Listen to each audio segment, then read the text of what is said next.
8 ذوالحج सन 60 हिजरी।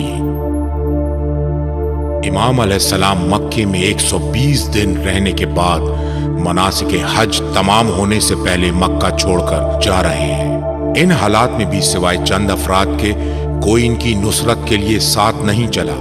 आखिरी शख्स जो कोशिश कर रहा था इमाम अलैहिस्सलाम को इराक जाने से रोके मक्का का वाली उमर इब्न सईद इब्न आस था। वो इमाम अलैहिस्सलाम के नाम अपने खत में लिखता है, मुझे इत्तला मिली है कि आप अलैहिस्सलाम ने इराक की तरफ सफर शुरू कर दिया है। मैं आप अलैहिस्सलाम को खुदा की पनाह में देता हूँ इस बात से कि कहीं आप अलैहिस्सलाम इख्तिलाफ व इफ्तराक की तरफ रुख न कर लें। मुझे डर है कि आप अलैहिस्सलाम का ये इक़दाम खुद आप अलैहिस्सलाम के खात्मे पर मुंतही ना हो। बाज़ असहाबाए पैगम्बर सल्लल्लाहु अलैहि वसल्लम जो अभी मक्का में थे, उन्होंने इमाम से चाहा कि आप सल्लल्लाहु अलैहि वसल्लम इराक की तरफ सफर ना करें। हो सकता है कि आप सल्लल्लाहु अलैहि वसल्लम को किसी मुश्किल का सामना करना पड़े, या हो सकता है कि यजीद इमाम पर जंग मुसल्लत कर दे, क्योंकि मुसलमानों को जमल और सफ़ीन जंगों का तजर्बा था।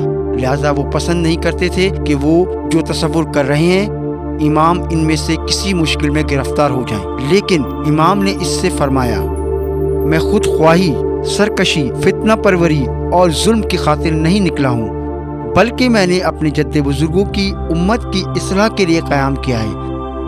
कभी एक छोटे से मकाम व मनसब के साथ कोई खुश हो जाता है और काम तमाम हो जाता है। देखना ये चाहिए कि खुदा की जगह किसको रखा है। सिर्फ एक बात, अगर हमारे दिल से हाकिमियत इलाही रुखसत हो गई है तो फिर उसकी जगह हमने किसको रखा है, उस शख्स की कीमत बस वही है। यकीनन शयातीन इस बात को जानते हैं, वो अपने हिसाबात में उसका ख्याल रखते हैं। वो जानते हैं कि उसे कितने में खरीदा जा सकता है, किस तरह खरीदा जा सकता है। लोग बखूबी जानते हैं कि जो शख्स पैगम्बर अकरम सल्लल्लाहु अलैहि वसल्लम की खिलाफत पर बराजमान हुआ बैठा है वो इसका अहल नहीं है, लेकिन खामोशी इख्तियार किए हुए है। इमाम अलैहिस्सलाम की आगाही से भरपूर और मुतनब्बे करने वाली बातें भी उम्मत की कसीर तादाद के दिलों पर असर नहीं कर रही हैं। वो लोग हुकूमती सेम व ज़र या बनी उमैया के झूठे वादों पर भरोसा कर बैठे हैं, या आमरियत और जुल्म गुमराही का मुकाबला करने की जुर्रत नहीं रखते हैं। कूफा वालों ने जो बैत की थी, इस बुनियाद पर इमाम मक्का से चले। बहुत से मुअर्रिखीन पूछते हैं कि इमाम ने क़याम क्यों किया। हम भी जवाब में कहते हैं कि क्यों क़याम न करते।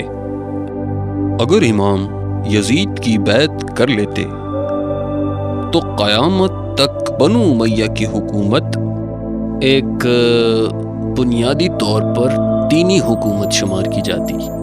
अब इमाम अलैहिस्सलाम ने अपने बाबा इमाम अली अलैहिस्सलाम की राह में कदम उठाया ताकि हुकूमती फसाद की इस्लाह करने के सिलसिले को आगे बढ़ाए। इसकी वजह ये थी कि जब हुकूमती आला मनसब पर खलीफा फासिद हुए तो वो बाइस बनता है कि अवाम भी फासिद हो जाए। आप सल्लल्लाहु अलैहि वसल्लम एक हदीस में बयान फरमाते हैं, अगर मेरी उम्मत के 2 गिरोह की इस्लाह हो जाए तो सारे लोगों की इस्लाह हो जाएगी, उलमा और हुक्मरान। बस्तान के इलाके में शायर फरजदक इमाम अलैहिस्सलाम के काफिले से मिलता है। वो कूफे से आ रहा था। वो इमाम अलैहिस्सलाम के लिए इस शहर की सूरत हाल बयान करता है। दूसरी मनाजिल यके बाद दीगरे इमाम अलैहिस्सलाम के काफिले और इनके अहले बैत की मेजबानी कर रही थी। वादी अकीक, वादी सफरा, फी और खजीबिया इन मनाजिल में से हैं। हर जगह इराक से आने वाले अफराद इमाम को वहां की खबरें बता रहे थे। इनमें से बाज लोग काफिले के हमरा हो जाते हैं। वो जो मशहूर है कि इमाम ने पूछा, कूफा के हालात के बारे में क्या जानते हो? उस वक्त मुस्लिम इब्न अकील शहीद हो चुके थे। फरजदक ने जवाब दिया, उनके दिल आपके साथ हैं और उनकी तलवारें आपके खिलाफ। क़ुलूबुहुम माक व सुयूफुहुम अलैक। मतलब ये है, यानी लोग दिल की गहराई से आपको चाहते हैं लेकिन उनकी तलवारें आपके खिलाफ हैं। लिहाजा हर मोहब्बत निजात दहिंदा नहीं होती।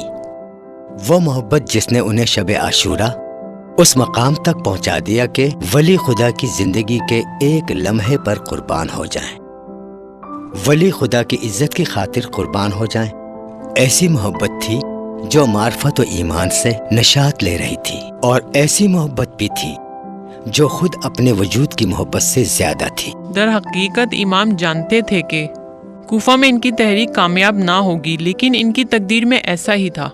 امام جب مدینے سے نکلے تو انہیں ہر جگہ بار بار نصیحت کی گئی اور حالات سے بھی انہیں خبردار کیا گیا تھا۔ وہ عراق کے راستے میں بھی کوفہ کی عوام کے متعلق جان گئے تھے۔ وہ جانتے تھے کہ ان کی زبانیں قیام کرنے کے لیے تیار ہیں، لیکن ان کی تلواریں بنی امیہ کے ساتھ ہیں۔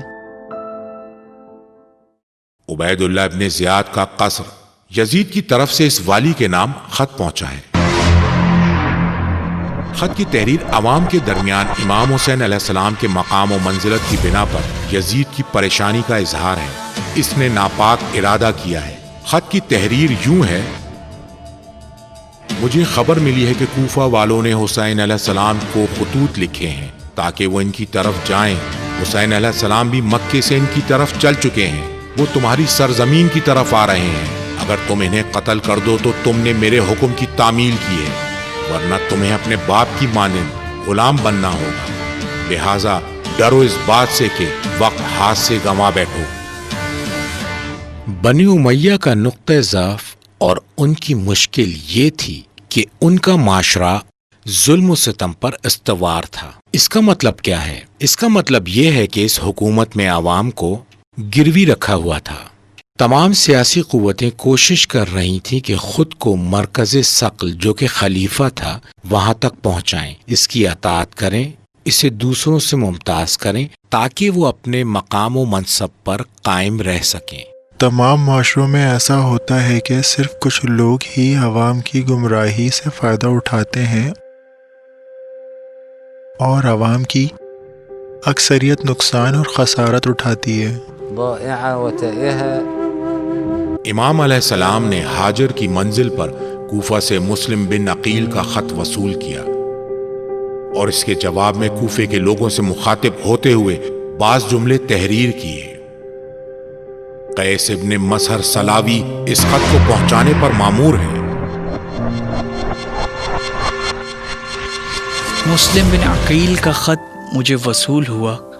ہماری نصرت اور ہمارا حق لینے کے سلسلے میں آپ بزرگان کی حسن نیت اور اتحاد سے باخبر کیا گیا ہے۔ میں خدا وند سے چاہتا ہوں کہ وہ ہمارے کاموں کو عبادت شمار کرے اور آپ کو اجر عظیم عطا فرمائے۔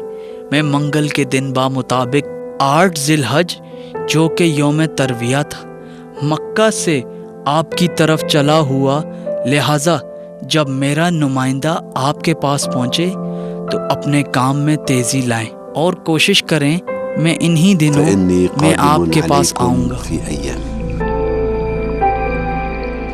قیس کوفے کے نزدیک پہنچ جاتے ہیں، لیکن کئی ہزار جنگجوؤں کا سامنا کرنا پڑتا ہے۔ انہوں نے ابن زیاد کے سپاہیوں کے ہاتھ لگنے سے پہلے خط کو پھاڑ کر نگل لیا۔ انہوں نے خط کی تحریر کے متعلق سوال پر تفصیلات بتانے سے انکار کر دیا۔ ابن زیاد کا اہل بیت کی نسبت بغض اور اپنے مقام کو کھو دینے کے خوف نے اسے ایک نیا فیصلہ کرنے پر تحریک کیا۔ وہ حکم دیتا ہے کہ قیس کو قصر کی چھت پر لے جائیں تاکہ وہ عوام کے سامنے اہل بیت کی نسبت توہین کرے۔ قیس عوام کے سامنے آتے ہیں اور دلیری کے ساتھ ابن زیاد اور اس کے باپ پر لعنت کرتے ہیں اور پیغمبر و آل پیغمبر پر درود و سلام بھیجتے ہیں۔ وہ لوگوں سے کہتے ہیں کہ امام علیہ السلام کی نصرت کریں۔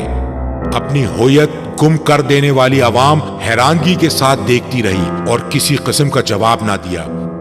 ابن زیاد کے اشارے پر قیس دارالعمارہ کی چھت سے نیچے زمین پر گرا دیے جاتے ہیں۔ یہ امام علیہ السلام کے تیسرے نمائندے ہیں کہ جنہیں شہید کر دیا گیا۔ وہ اصلاح اور رفع چاہتے تھے، لیکن خونخوار اموی حکومت کے زیر سایہ زندگی گزار رہے تھے۔ وہ امویوں کے خلاف قیام کا نتیجہ چاہتے تھے۔ وہ لوگ اگرچہ زبان سے قیام کرنا چاہتے تھے، لیکن عمل کے وقت انہوں نے امام کی نصرت نہ کی۔ حاکم وقت چاہتا تھا کہ سیاسی حکمراں یزید کو راضی اور خوش کرے۔ اس کی رضایت حاصل کرنے کی خاطر وہ ہر جائز و ناجائز فعل انجام دے رہا تھا۔ بعض تاریخ کی کتب میں امام حسین علیہ السلام کی نسبت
مزید دینی اور تاریخی ویڈیوز دیکھنے کے لیے ابھی ہمارے چینل عزادار حسین کو سبسکرائب کریں اور بیل آئیکن پر کلک کرنا نہ بھولیں۔